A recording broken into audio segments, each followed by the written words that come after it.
Today's topic is how to write a good summary. At first we know what is summary. Summary is a study skill. It is an attempt to produce in one word the substance of a given passage.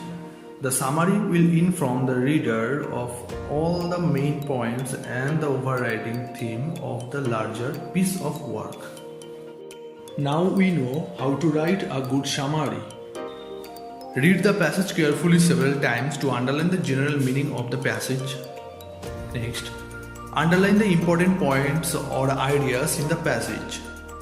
Now arrange the main ideas in order of the points.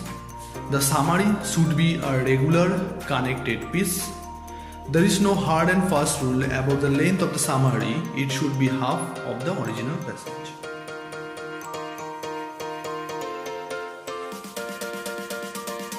Do's and don'ts for summary writing.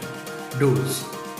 Write out the summary in your own words, keeping all the important points.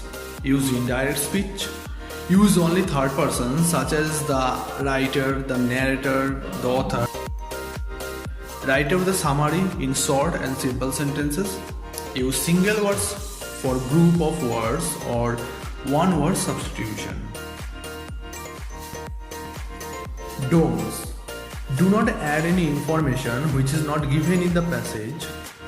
Do not use direct speech.